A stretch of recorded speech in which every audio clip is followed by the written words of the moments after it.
All right. Welcome to the National Bike Summit. I'm Ken McLeod. I'm the Policy Director of the League of American Bicyclists. Thank you for joining us for the National Bike Summit and this advocacy organization session. These sessions are made possible thanks to the generous support of People for Bikes, and we're very excited to have them as sponsors, as we are excited to have all of our sponsors. This session is State Advocacy, Active Transportation Mobilization in Rural Missouri. We have some great speakers today that I am proud to introduce to you. So we have Michael Kelley, who's the Policy Director for Bike Kansas City. We have Ron Bentch, Project Coordinator for Missourians Responsible Transportation. And Jackson Hotaling, Community Engagement Coordinator, Missourians for Responsible Transportation. Got some notes in terms of housekeeping.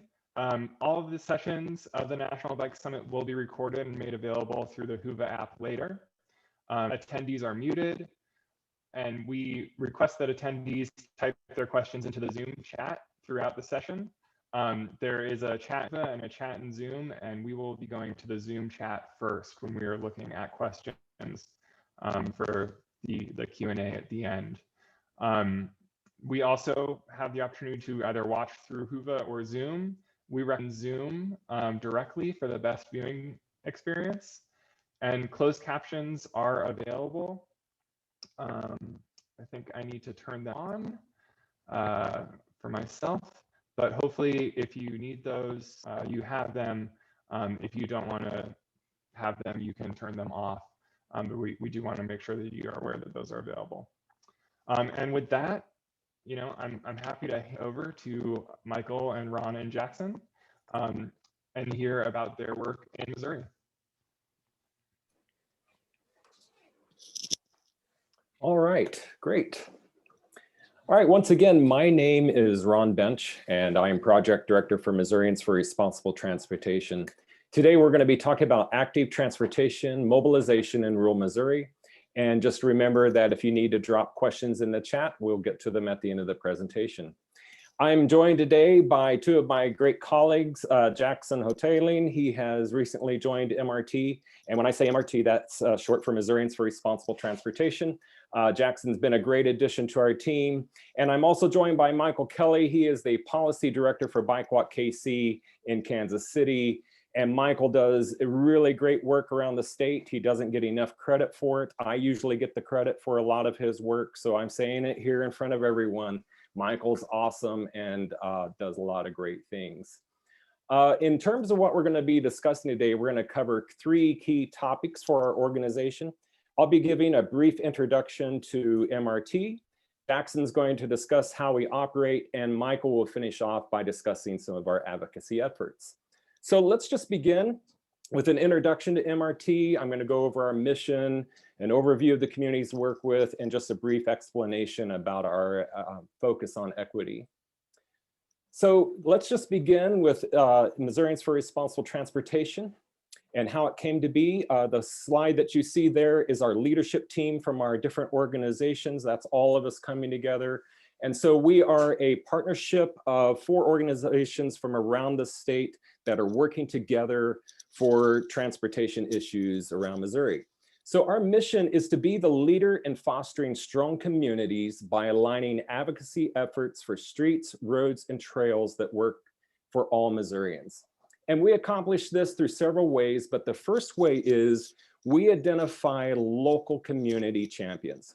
These are going to be people in some of the smaller towns and cities around the state that are passionate about their towns and communities. And one of the first things we do is we get in contact with them, and we go and we listen to them and find out what their needs are and find out how we can connect them to key stakeholders such as your regional planning commissions and your Missouri Department of Transportation. And what we try and do is build the relationship that those people are going to have with those people. So all of our work in the rural areas is done through relationship building. Once that happens, we try and act as a resource for those community champions and make sure that we're building up their knowledge, the resources they need to help them make their communities more bikeable and walkable. Now we're going to talk about this a bit more on the next slide, but we work with a lot of the Show Me state that needs more attention to biking and walking. And that's part of the reason why we were formed, is that there is a lot of areas that were really needing work done in their communities, and they had no one to help them when it came to that. An example of a community that we work with is Owensville, Missouri. Its population is around 2,600.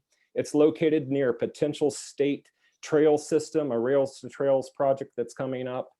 And that system would allow a lot of local transportation back and forth, recreation, and a key route for kids to be able to get to school safely. But unfortunately, in a town like that, the rest of their infrastructure is not up to date when it comes to biking or walking and those kinds of things. So that is a typical town. I would say in every town in Missouri that we work with, we hear some common themes. One of those is going to be a highway divides us. There's a highway through the middle of our town, and it cuts us off from key things from getting back and forth. We hear that all the time. We hear from parents with children that say, I don't feel like it's safe for my kid to walk or to ride their bike to school. Those are all common things, and we're starting to hear more people say, these are things we want for our town. We want to be able to get across that highway. We want to get to where our kids are safe to go to school. The other thing that we are working on is an equity focus. Now, in every town and community, we don't just go in and begin starting to talk about equity. We start talking about what are the needs of a community. And through that, there's a long process we go through of introducing equity ideas to community members. It's typical that a small town believes that they really need outside dollars coming in. So their focus at the beginning is often about how do we get tourism into our town. And what we've been trying to do is work with communities to say, look after the needs of your own communities. When we work with community champions, we can ask them to consider the voices of their disabled residents, their low-income residents, people of color, the elderly, everyone who's been left out of past conversations that deserve a seat at the table. And again, I said that this is kind of a long process, and I want to highlight a community that went through this, and at the end of like 2 years, they said, we're kind of embarrassed that we didn't realize we weren't looking after the needs of our own communities. So we also try and advocate for things like hands-free legislation at the Capitol. We work with equity in our livable streets policies or complete streets policies on a local level as well. We're also going to show a map of communities that we work with around the state. So we're working with about 25 communities, and you see that it is from very rural areas in some parts to some areas in St. Louis, Kansas City, Joplin. And you'll see that there's a large portion that are in kind of the western part of the state. That group there was a lot of towns coming together around a trail focus and a regional planning commission that wanted to work with trail development, those kind of things. We were able to kind of work with those communities and leverage that work into more infrastructure around their towns and those kind of things. The other thing that is happening is that I don't know what it's like in other states, but Missouri communities usually don't like each other very much. And the next town closest to them, they usually have a lot of conflict with. One of the things that we've been trying to work on is collaboration and a regional approach. And that's why you see some of that in the southwestern part of the state. You see a cluster of communities there that are really trying to work together and see themselves as a region. So they're sharing things like resources and ideas, and they're starting to talk together. And we're actually seeing communities that just didn't like each other before start to come together and say, we're stronger if we work together. So a lot of those communities are all going to have, one thing that's always going to be in common. And I was a construction contractor before I started work for Missourians for Responsible Transportation. And I got fascinated that every town and community I would go to, there was always this table that exists in every town. I call it the old men at the table. My father called it the table of knowledge. But everywhere I go, I would always find this group having breakfast in the morning. This is not a group you go to if you want to hear encouragement news or if you're wanting to be inspired. This is where you're going to hear all the problems of the world and their solutions to those problems. So part of our work has been to try and build trust among these communities We go in and we listen, and I think it helps a lot that I actually have gray hair now, and when I go to sit at this table, I'm actually listened to a little bit.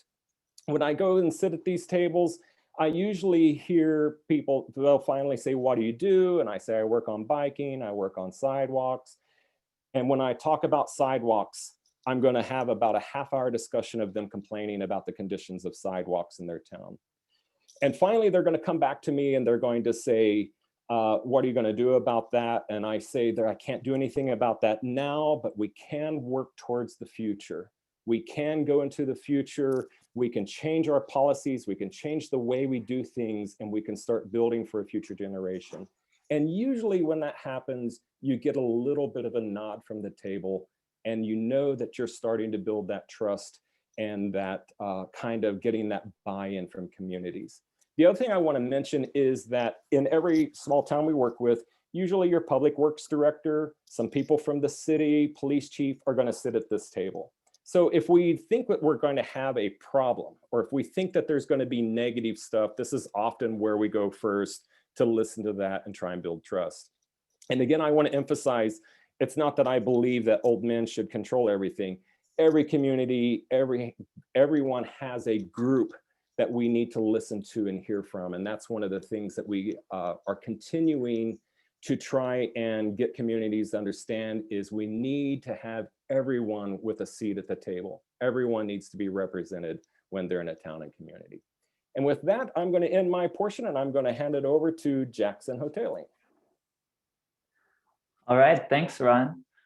So with a better understanding of the background of MRT, let's spend a little time to take a look under the hood, or should we say handlebars, to understand how Missourians for Responsible Transportation operates.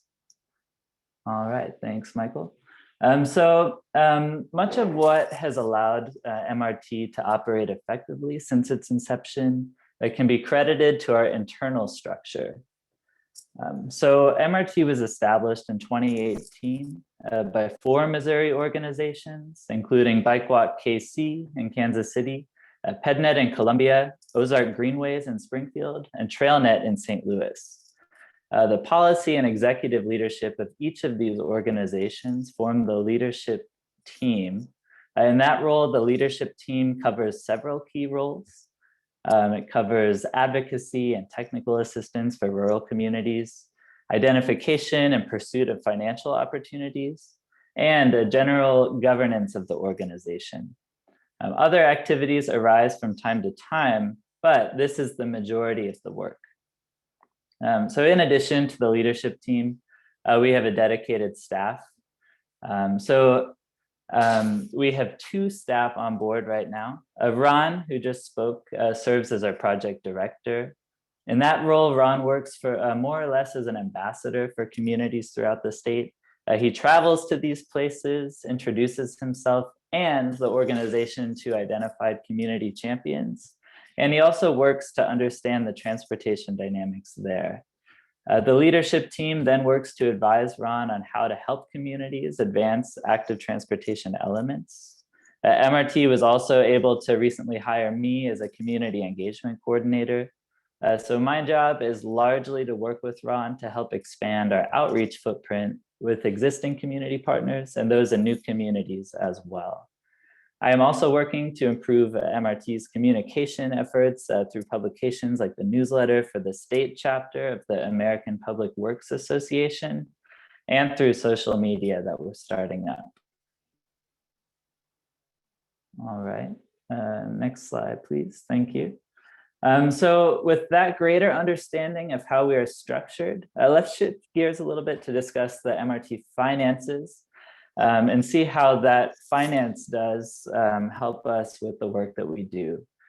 So as part of the general governance of the leadership team, they are largely responsible for identifying and applying for these opportunities. MRT staff are based out of PedNet Coalition in Columbia, Missouri. And the leadership there do the majority of the work in terms of bookkeeping for MRT activities.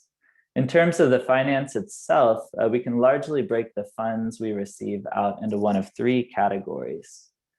So the first is contributions. So as part of the initial development of MRT, each of the organizations serving as part of the leadership team agreed to kick in a lump sum contribution as a baseline pot of money for these activities. These funds are used to support our core mission efforts and some of the basics such as salaries, marketing, and equipment. So we have also been able to identify, pursue, and win grant opportunities to fund our work in different communities throughout the state. One grant in particular was awarded through an anonymous donor. The grant enabled MRT to work with 10 Missouri communities to improve everyday connections through walk and bike audits, community planning, passing complete streets ordinances, and connecting communities to regional planning commissions, future grants, and the State Department of Transportation. Under this grant, it's also important to note that we are working with communities who have a population of less than 10,000 people and more than 60% of school children that qualify for free or reduced lunch. So we have also been fortunate to receive some funding for consulting efforts with a number of communities. MRT was hired by the University of Missouri to provide technical assistance and guidance for an active living community of practice grants being offered by the Missouri Department of Health and Human Senior Services. So through that training and guidance, MRT has several responsibilities, including helping communities build diverse coalitions, connecting communities with other like-minded communities, moving the mindset of communities from tourism-based to equity-based and creating active transportation. And additionally, we have creating other active transportation opportunities for their own residents and passing policies which have a long-term health benefit for the communities in question. So since 2019, we have been able to work with a cohort of about 7 communities on various elements related to those objectives. All right, and I'd like to turn it over to Michael now. Thank you, Jackson. So finally, let's spend some time exploring the advocacy efforts we help community champions to carry forward. Of course. And of course, now it doesn't want to start. There we go. So to begin, let's talk a little more about the planning work that we do. 2 of our partner organizations, BikeWalkKC and TrailNet, have folks on staff with planning experience who are able to provide more expertise on the more precise elements of improving the built environment for multimodal transportation. But what does that actually include?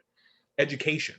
In this realm, we work to provide information to people about active transportation. Oftentimes, residents and key community stakeholders have a general idea of what greater walking and biking will look like, but aren't quite sure how to move beyond that.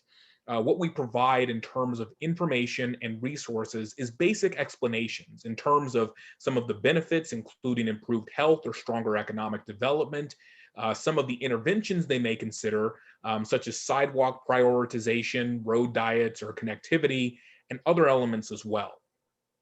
Our planning also works to develop individual partnerships and opportunities for collaboration.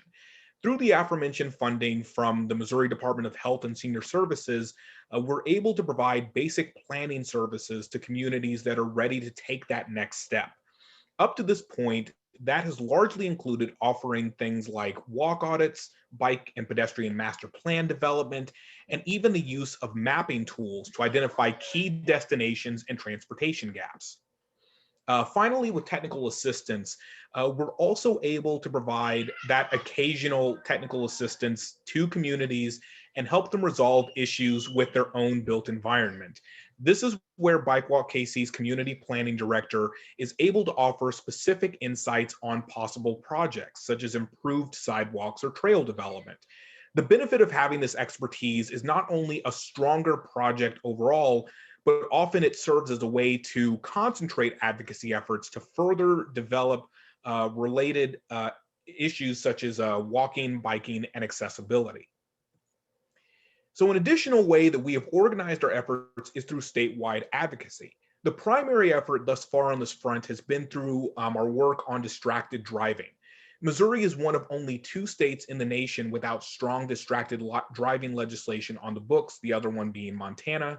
And to date, our work has largely centered on the following elements. The first big piece to emphasize here is with partnerships. As part of our work on distracted driving, MRT has organized a hands-free coalition made up of individuals, organizations, and communities working to raise the profile and push for action on this issue. As you can see in the image here, we're able to count partners in safety, health, automotive, insurance, local government, and more in our ranks. We have also done legislative research as a means of improving our own understanding of the issue, as well as strengthening the proposal that we put forward for others to consider. While many places have passed legislation, our primary focus has been on ensuring that whatever legislation has equitable language included, which will limit the misuse of enforcement, especially among Black and brown drivers. This work has led us to look more closely at states such as Indiana and Virginia. Their legislation adopted has included such measures as a year-long grace period where no tickets are given out for violators. And in Virginia specifically, training requirements have been instituted to teach officers about elements of implicit bias. These are not perfect solutions to the issue of over-policing, but they are an important first step to lay the groundwork for stronger legislation down the line. All of this brings us to the most important part of the distracted driving work, getting the legislation adopted. We have been able to get distracted driving legislation introduced in each of the last 2 sessions, but the bills have failed to advance out of the chamber of origin at this point. That doesn't mean that it is necessarily a failure, though. State legislation often takes multiple legislative sessions to get passed, and the trajectory for distracted driving is very much in this mold. The job for our coalition in the meantime, then, is to work to raise the issue with legislators to make sure they understand and are able to take action at some point, even if it isn't in the current legislative session. Finally, and perhaps most importantly, our advocacy efforts at the local level have centered on our work around complete streets. As a brief background for those who may not know, complete streets are streets that are built to serve the needs of all road users, including cyclists. During our initial outreach to a number of rural communities, they expressed support for more active transportation policy, but didn't quite know how to approach that, which is another place where MRT came in. So out of those initial conversations and questions, MRT heard a clear desire from these community champions to pursue policies related to complete streets. Most communities wanted guidance or some sort of document to help them make something for their own communities. MRT took that feedback and got to work. Over the course of several months, we worked with staff from the National Complete Streets Coalition to develop a complete streets ordinance template. The National Complete Streets Coalition has a set of policy guidelines they use to grade adopted complete streets legislation on a 0 to 100 scale, so we asked them to grade our template. After several rounds of feedback, we were able to create a template which received a perfect score of 100 from the National Complete Streets Coalition. This is the template we now provide to communities across the state looking to create strong complete streets legislation. Beyond the ordinance template, we also work to provide community champions with the resources necessary to effectively advocate for complete streets in their communities. One of the common requests on this front was for research and talking points on the benefits of complete streets. Common topics we get asked for help with resources on include health, safety, and of course, economic development. What has been our biggest challenge on this front are coming up with examples that really align with the size of these communities. Common regional examples we use in the bigger communities from places like Indianapolis or Northwest Arkansas don't carry nearly as much weight here. As a result, we really had to dig deep to find more appropriate examples. Something that we've used more frequently through our research is work done in small communities like places like West Jefferson, North Carolina, which has a population of about 1,200 people. Finally, we work with community champions to help build strong coalitions of cross-sectoral support to demonstrate buy-in from all corners of a given community. We asked community leaders to identify the individuals and organizations in the community who hold sway, especially with the elected officials. Is it the local medical facility, the Chamber of Commerce, the school district, or the church? In each of these communities where we've done the work, these are examples of the people we've been able to bring in. We also go further by helping community champions organize these coalitions effectively around activities such as writing letters of support and lining up speakers to provide testimony when the proposed legislation is ultimately considered. This accomplishes two key tasks. First, it offers an opportunity to begin educating the stakeholders in the community who champions will likely need to work with as implementation begins. And second, it builds confidence among the folks leading the charge that they can really accomplish something, which can mean a great deal after the initial work is done. Since starting this effort in 2019, we have been able to get 4 communities to adopt complete streets ordinances, and we anticipate as many as 4 more in 2021.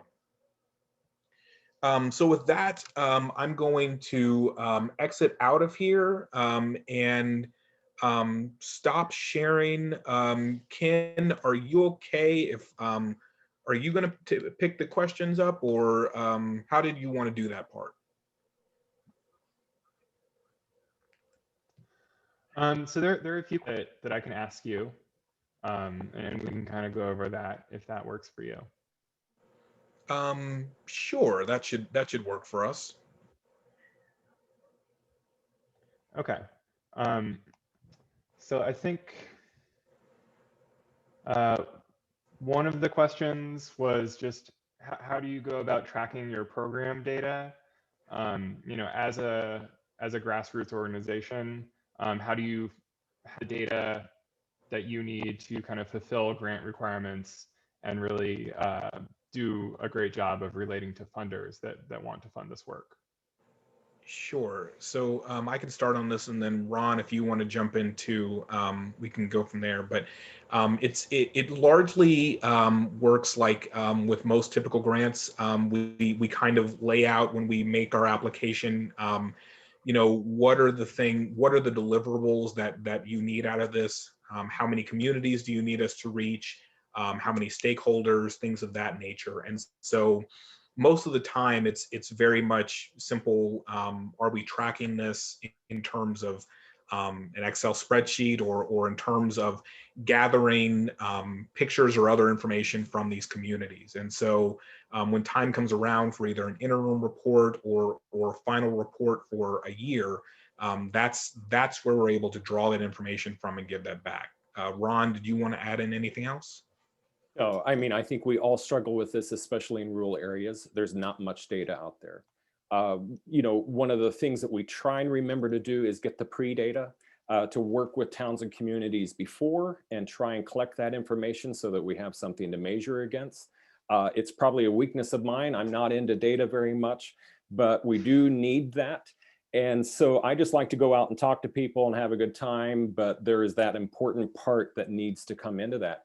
So one of the things we've been working with is University of Missouri has great resources for that. So we do look up a lot of information through different resources, USDA. We try and find everything that we can about communities to see where they're at. That's why for the one grant we used a free and reduced lunch rate, because we felt like that was a pretty good indicator, and it's something that is measured on a regular basis of kind of seeing where communities are at. I've been asking communities to take photographs to track, even if it is as simple as a shop owner, to simply record how many bicycles they see go by their business on a given day. And what we're trying to do is help them make the case for their own grant applications, because that's a huge issue for even a town and community, is they also need their own data for their towns. And so we've been trying to get people to collect that. And we just need to do a better job of it across the state.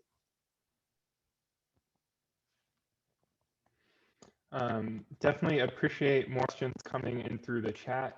One of the things that I've heard is that Missourians for Responsible Transportation is larger than bikes.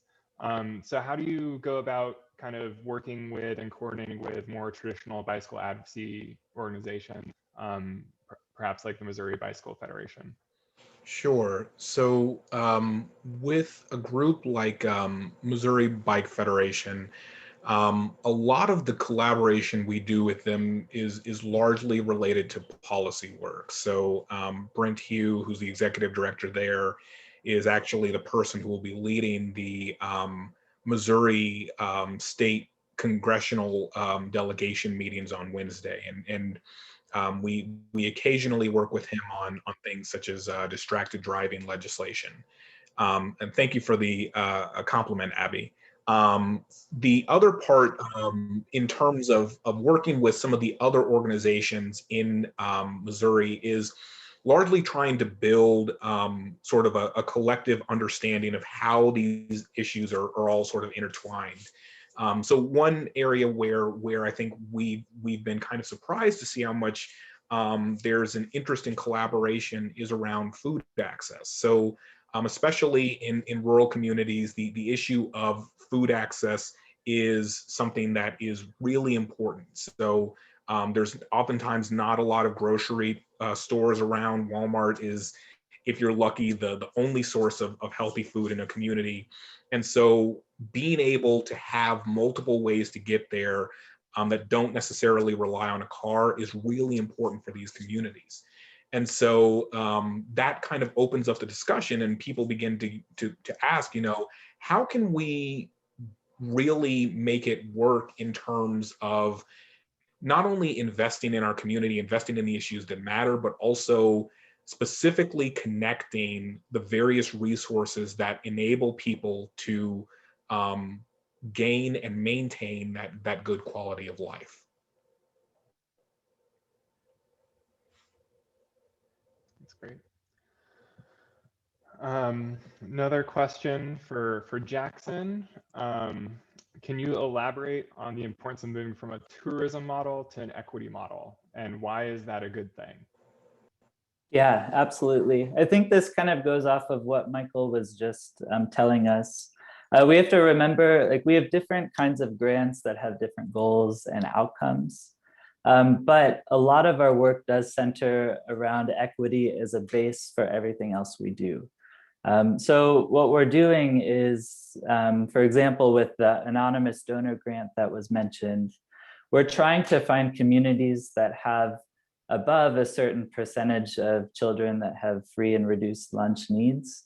We're trying to make it so those children are able to have opportunities within their communities as the main focus of the work.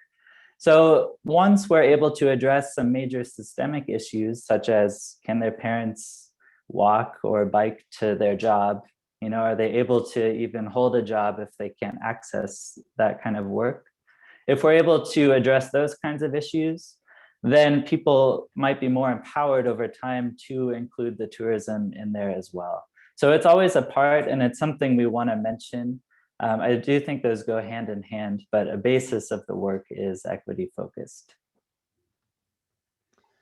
Yeah, that really reminds me of the work that the League of American Bicyclists does with the CDC through their Active Healthy Nation initiative, where kind of all of their policy work is built on that foundation of equity, and really speaking to things beyond biking and walking, but seeing how physical activity, biking and walking, help people achieve those things and help address equity issues. So yeah, totally agree. That's super important to move in that direction. On the anonymous grant, if you are able to answer, what size was that, and sort of, it's anonymous, but is there anything you could share about other people who want anonymous grants? Probably not much. What the grant does is it pays for quite a bit of our staff time, pays for Jackson's time, and allows us travel to reach out to the communities. We do have to be careful with that particular grant not to reveal too much information because they wanted to remain anonymous. It was through, actually, I'm not going to say a whole lot about that, but it was something that was very specific to trying to raise and elevate people in rural areas. And, even got into the tourism versus equity thing on not just building for tourism, but actually making it to where that town is able to prosper and grow through active living type solutions.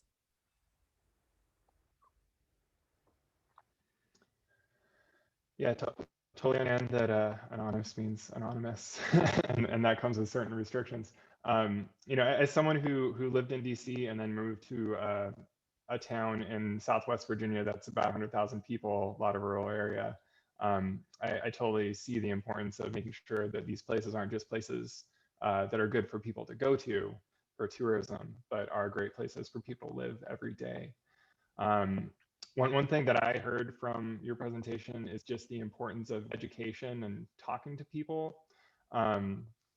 You know, how different is that for these very small communities where it's like 10,000 or fewer versus the larger cities that you do work in as well? Sure. I think I can start off on this one. So I think um, what's kind of important is it begins with really having that understanding of what matters for them. And I think that's something that Ron does a really good job of, is, you know, asking, you know, what are the resources in your community that you need? Where are the places that people want to go, and where are the places of meaning and importance in your community? And when people begin to talk about that, it really becomes evident that there is an importance in being able to provide opportunities for people to get there. So something that I think is somewhat common in several of the communities we worked in is there's either a school district or a playground or a park where kids love to go to either before or after school for recreational activities. And the thing that most parents say when you ask the school district officials is, well, we want them to be able to go there, and we know that it makes sense to get there, but we don't really have a path. Even though they've already seen kind of some of the benefits of having a trail for economic development, for example. And so when it comes to really advocating in those smaller communities, it really matters a great deal who you're bringing to the table. So advocacy, I'll be the first person to say it, is always going to be a team sport. Like I'm not able to do anything by myself without having Ron and Jackson to do a lot of the work as well. And the same goes in working in these smaller communities, is that it is different in terms, it is slightly different in terms of the priorities that communities have, but it's not different in terms of the approach and in terms of what you're ultimately trying to achieve, which is that access to the resources that people need and want, to just be able to live and enjoy the place where they happen to be at.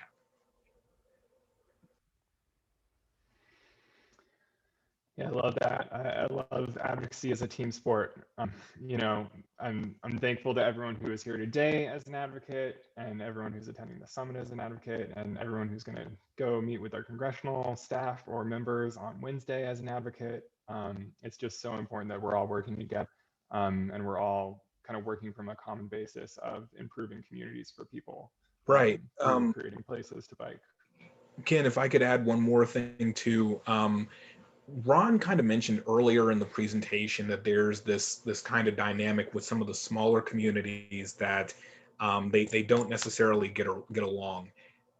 We've found in a few instances that can actually be a motivator. We can kind of go to a community and people will say, well, why should I invest in this? It's because we can turn around and say it's because the town a couple of blocks over is working on the exact same thing, and they're going to take your tourism revenue if you don't begin to make these changes. So that also kind of ties in with kind of motivating communities. Is it's not just about, if it's multiple things to consider. Like, yes, you should be working to improve this for your own communities, but if you say you care about economic development so much, here's an opportunity to really invest in your community in a way that will help you to stand out for people who are traveling through or maybe just want to visit. If I can just add on to that too, I think everywhere we go, we have to talk about hope. And so for many of our communities, I think our smallest right now is about 300 people. We go to those towns and we say, you can do this. And it's a lot of them believe that they're just, destined to never change. And we come in and we try and encourage them that they can. The other thing is that we also try and go into every community and be teachable.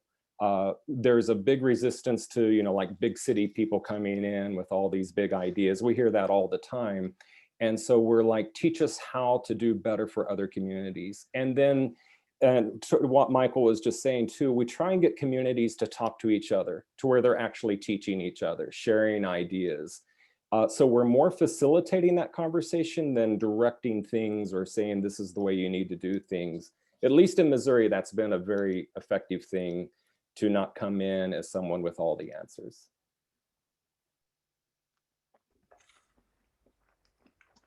Yeah, I love that message of hope, and no matter where you are, all thinking about improving your community, and definitely, as a national person, we have limited national data on biking and walking, so I'm sure some of these very small towns have no data. So you're going to have to piece things together with what's there and what connects with them, because we don't have the tools, unfortunately, in the United States at a high level, in some senses. Got another question in the chat, trying to, a lot of communities think about rail trails, think about the trails that attract people for tourism. How do we transition people from just focusing on those trails to more of the connected networks that includes on-street infrastructure? So I think that it kind of begins by kind of building off of that. So a lot of times, going back to what we had said earlier, when you go to these communities, they've already kind of seen the benefit of, being in close proximity to a trail. And one of the things Ron will typically ask is asking them to sort of look inward, like look at your own streets and think about, there is clearly a benefit here, and how can you bring that more in? So I think there are some, they were asking specifically about, safe routes to school opportunities. A lot of times, people are asking questions, how can I make this safer for my kids? I want my kids to be able to walk and ride to school and then be able to go to practice afterwards. And if we're able to tell people, if you support something like a complete streets policy, or you work to really invest in your opportunities, that can be a big way to help improve and make that shift away from I'm just doing this to bring other people in to I'm doing this in a way that's ultimately going to help the community. I think something else to kind of speak to as well is there's a town that's been covered by the National Complete Streets Coalition in the past in Missouri, Windsor, Missouri. And they are famous for their Warsaw, Missouri. Oh, sorry, Warsaw. I got that mixed up. My bad. W's are double negatives. So my apologies on that. Warsaw has been developing their Riverfront Heritage Trail for, I think, the better part of about 2 decades. And it is part of that broader shift away from just being a source of tourism to this is a source of pride for the community. They really have been impressed with how they've been able to create a process that works, and a process that brings them accolades. And that's something that, again, goes back to Ron's idea of hope. If you're able to show people that other folks are listening, they want to see you improve, and they're willing to give you the resources to do it, a lot of times that's all that a community needs to really get started on that path of improving active transportation for their own people.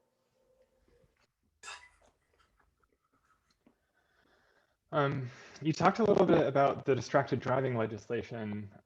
Has working with these towns changed the conversation around transportation funding legislation at all yet in Missouri? Or can you talk about how you hope it might? I can start on this, and I think Ron probably has some thoughts about this too. So I think the idea with what we're doing is we hope to ultimately get to the point where people are beginning to champion for these changes with their own state legislators. So we've been able to show people, there's limited opportunities, not because there's a lack of enthusiasm, just because legislators haven't been able to connect the dots, and they're much less likely to connect the dots again if big city folks like me come in and tell them, hey, you should do this. It's when their own constituents say, hey, we need you to invest in this so we can build this bridge, build this trail, build this on-street facility, that they're much more likely to listen and begin to make those adjustments. And like I said, I think Ron had something else to add on as well. Yeah, we try and take an approach, we call it grassroots and grass tops from both sides. So we're building a relationship with lawmakers, and we're trying to make those connections with people in communities where they can talk directly. Because I can go to a Capitol or I can talk to a lawmaker, and I don't think they really believe me. And so, because we're just known as crazy bike people. But when we get people actually from communities that are saying we want this, that's when we start to build that momentum for change. Of course, this year we haven't been able to be at the Capitol much, but we are trying to organize direct access to where people get to the Capitol. We help them with what to say. They're talking to, and again, we also really try and promote them talking to their county commissioners and their mayors and all levels of that, regional planning commissions. So my hope is that we're building momentum across the state to where we're going to see more change for that as well. And I wanted to add just briefly, that's kind of what we had talked about being more than just about bike transportation. We're able to connect with different people in the different ways that they want to connect with their towns. So we're basically trying to build that momentum, but through ways where we can listen and hear from them. So really, like, engagement in general requires a massive amount of listening. And we're trying to incorporate that into those different areas of the types of transportation, the kinds of improvements they want to see in their own towns. Yeah, I hope that this builds off that idea. There was a question about whether we should be pursuing bicycle and pedestrian plans as their own thing, or trying to change the transportation improvement plans that MPOs or other organizations are putting forward. And I heard a lot of talk about completes policies. So I feel like you're maybe in the listening and change the overall thing rather than pursue a separate plan.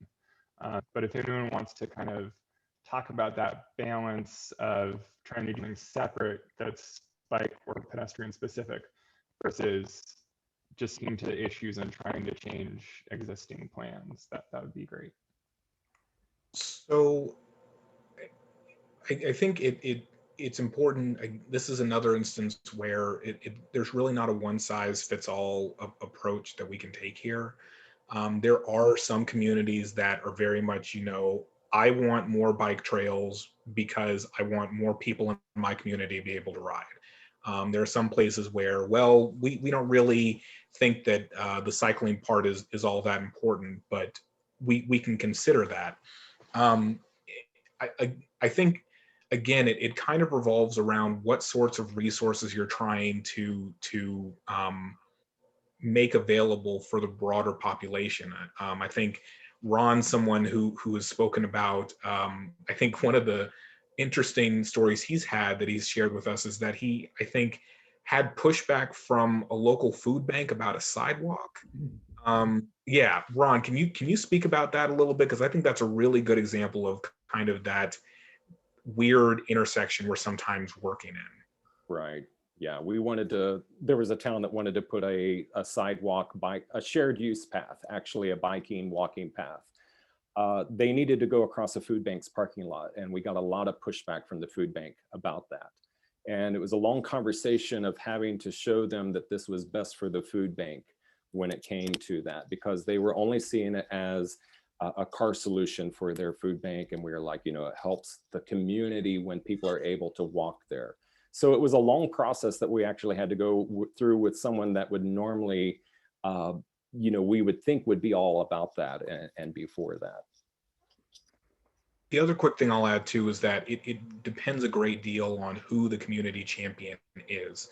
So in some places it is the neighborhood bike person who wants to do that. But there are other places where it is the planner or the public works director that we have to work with. And in those situations, they're much more skeptical, to put it kindly, about the bike ped elements. So in those instances, it largely comes down to a question of safety or of health. Like, okay, maybe you don't necessarily care about bike ped stuff because you see it as a recreational sort of thing, but take a step back and consider, if someone's in a wheelchair, if there's an elderly community or an elderly home somewhere in your community, how are those people going to be able to get to the post office, to get to the grocery store, to get to the town center? And so when you're able to kind of separate the mode and focus it more on the people and whether or not they have access, then I think that that's a way to at least open up the conversation around multimodal as an idea, even if there's disagreement between us on what specific modes within that multimodal definition are going to be the ones you carry forward. And Ken, just to, I'm not a policy person. That's why I have Michael Kelley on board. But like for our Livable Streets Advisory Committee, we have started inviting like MoDOT engineers to that. We're trying to get food people because we realize that we are talking about the entire transportation system. And as much as we might want to separate it, they do interact with each other. So we do try and take a system-wide approach to the work we do on the debate on, the policy. Should it be more inclusive or should it just be bike ped specific? I'm not for sure, but I know that our work, part of the problem we've had is we do a bike ped plan, we get towards the end of it, and then we find out from the area engineer, there's a reason why you can't do that plan. So we're trying to include them at the beginning of the conversation rather than the end. And then that gets more into the whole transportation system topic then. Yeah, and I feel that kind of goes back to what you used to about finding those kind of groups of people who are kind of the experts or decision makers in the town that you need to influence and hear from, but also finding people outside that group so it's solely led by the group that's always been making the decisions.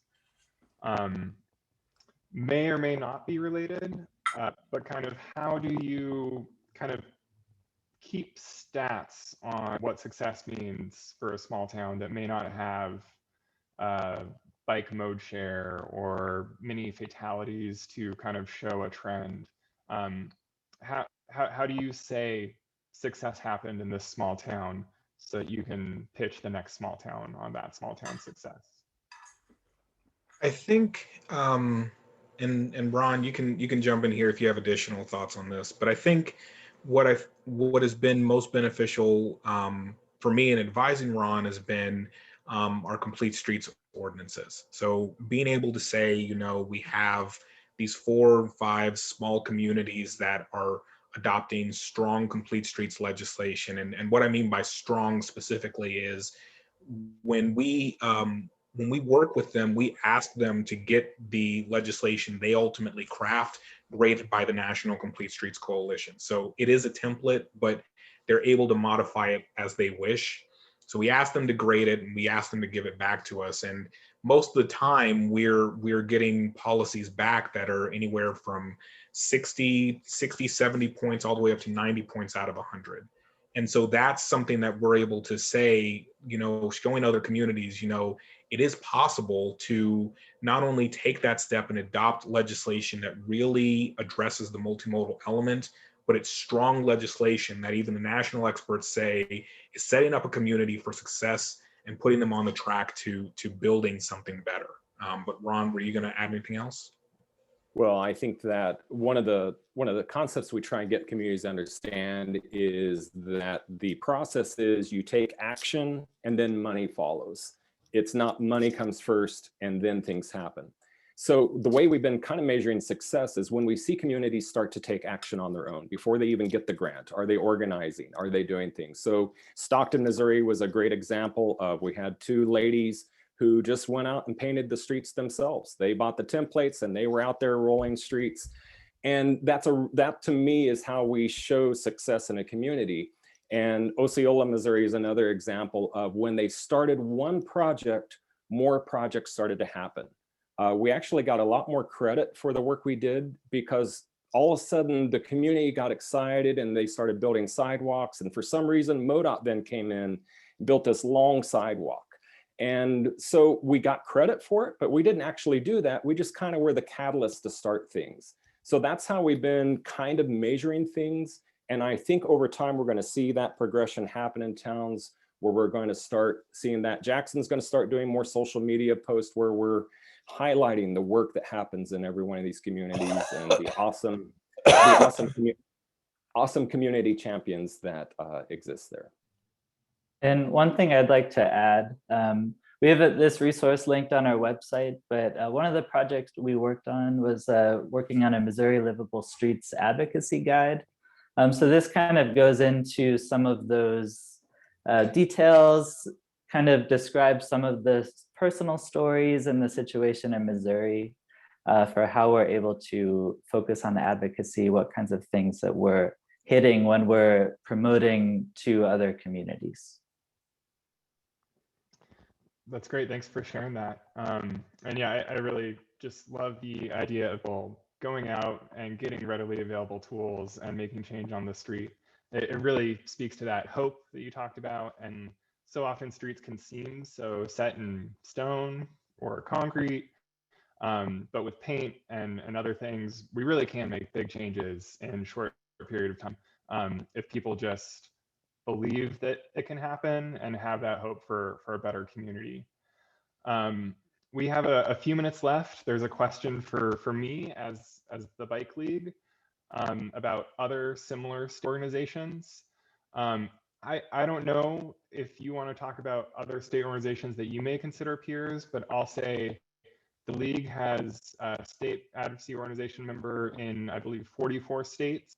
I'd say it's fairly rare for a state advocacy organization to be widespread in many small towns. Many of them are affiliated with a larger city. Some of them, like in California, are a coalition of city groups from cities of varying size. You know, are there any peer state organizations that you would like to kind of give a shout out to that other people should look to as models? Usually I wait for Michael to talk, but I'll go ahead. Just, 1000 Friends of Wisconsin was a group that really inspired us. Looking at their work, looking at how they had come around transportation issues. So that was a group that we looked at. I followed them for a long time, read all their materials, tried to do things the same way. I think there was a group in Pennsylvania where I don't know if they made it long term, but they at least had really good things on about how to survive or the mistakes they made. And one of them that they said was, make sure you don't disregard the local organizations. So make sure BikeWalkKC survives before MRT survives. And I think that was a really great thing that I got from them. So we are looking at that, and probably people will have some in the chat, but we'd like to know more because we think collaboration and learning from them would be a great thing. Yeah, I'll also say too that we do, at least in BikeWalkKC specifically, I sit on a regular call with other policy directors from active transportation organizations across the country. And so that's kind of one of the ways that I'm able to kind of lean on the peers and kind of see what else is being done. I think it's Bike Pittsburgh. I can't remember whether it was Bike Pittsburgh or the Philly Bicycle Coalition. So I apologize if I get this messed up, but one of them have developed a guide that specifically offers guidance to sort of the smaller suburban areas and some of the smaller exurb parts that are trying to kind of develop their own coalitions as well. So I think that's a really good example of something to consider too. And just kind of keeping tabs with our neighbors. Bike Walk Nebraska is doing some good work on trail development, and we do some work with our partners in Kansas as well. So I think it matters just as much keeping tabs on the other organizations in other states, just as much as you're trying to just learn what other statewide advocacy groups are doing. Yeah, appreciate that. So we are at 3. Unfortunately, we have to wrap up. I'd love to talk to you more.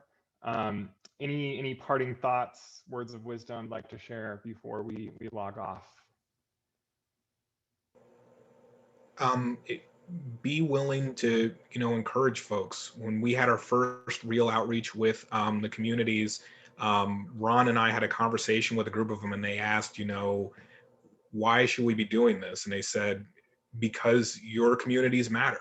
Your communities have people that have hopes and dreams and want to create good qualities of life. And Ron constantly hears that from some of our partners, that they are still telling themselves that, and it's still what keeps them motivated in terms of wanting to make those changes. And that oftentimes means a great deal to those folks.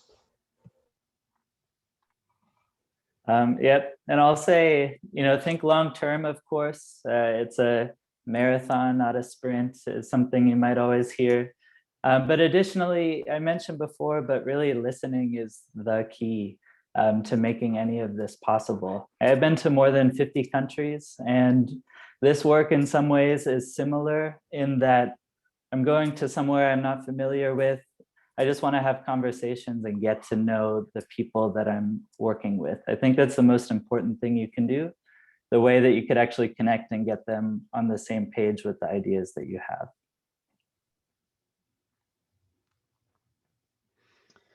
All right. Thank you for those words of wisdom, the inspiration, and all the insight into how you're making it work in Missouri, working with small towns, large cities, and everyone in between. I really hope people learn from this. Really excited everyone at the summit. Thank you, Michael. Thank you, Ron. Thank you, Jackson. Hope to see everyone at the next advocacy organization session about removing enforcement from the 5 Es. And I'll see you all throughout this next couple of days at the National Bike Summit. So, thank you, everyone.